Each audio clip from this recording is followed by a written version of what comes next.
it's not really that God's separate from me and I have a God out there that loves me, but it's really an inner sense of Yes. unconditional love, self-love that really kind of holds me, as I mentioned before. So I'm wondering if this is something that you somehow you mention or you bring into your trainings, your coaching Yes. programs somehow. That's definitely something that I work with, because when you're talking about, I work with young children, but also teenagers, and they have self-esteem issues traditionally, you might say, and they think that I have a pimple on my face and the boys are laughing at me. It could be anything, but also they're seeing themselves as other people see them. It's like what I talked about before. Self-image isn't only how you see yourself; it's how you think other people are looking at you, Right. and it doesn't allow for any differences. You could be criticized like I was when I was a child because I wore glasses, or that you're too short, or you're a woman, whatever it is. Even that, what's wrong with you? You have blue eyes, and maybe the person had a bad experience with their mother who had blue eyes, and now you're in trouble and you don't even know Mm, why. Things like yes. that. So it's about, yes, loving yourself unconditionally.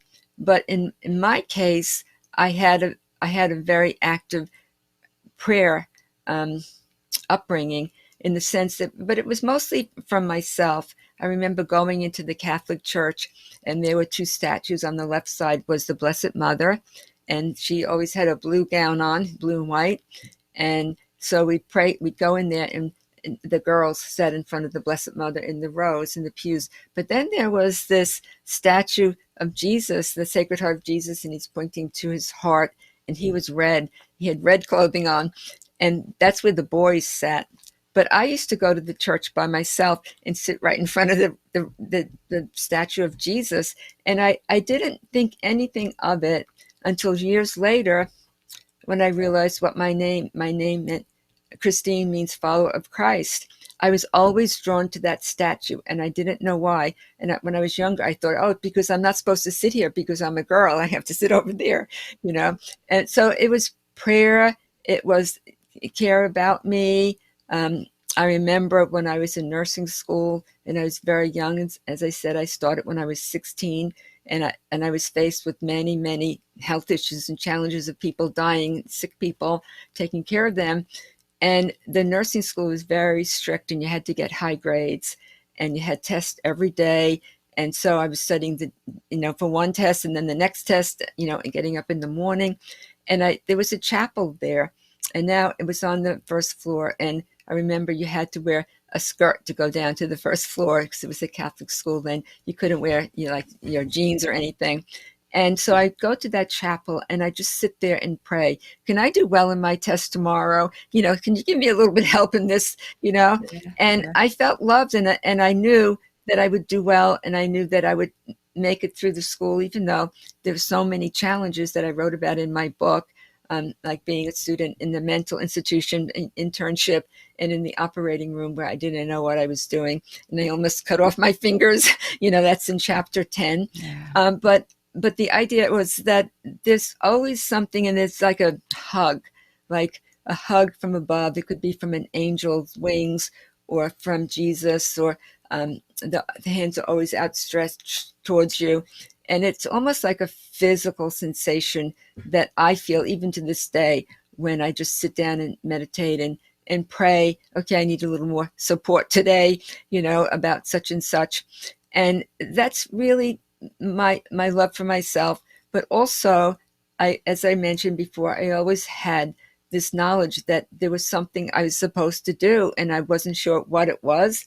And even when my children were younger, and I'd be changing the diapers, I have 4 children, and bringing them to school and making the meals, etc., I'd wake up in the middle of the night and be dreaming of the ocean, because I grew up near the ocean, and the ocean would be calling me. And I remember this one night I woke up and I sat up in bed, and my husband said, "What's the matter? What's the matter?" 'Cause I said, "Oh my gosh, oh my gosh." And I said, "I don't know. The ocean's calling me to do something. I don't know what it is." So my husband, he had to get up for work the next day. So he said something like, Christine, can you wait to the ocean tomorrow morning? We'll talk about it Yes. tomorrow. I want to go Yeah. back to sleep, you know.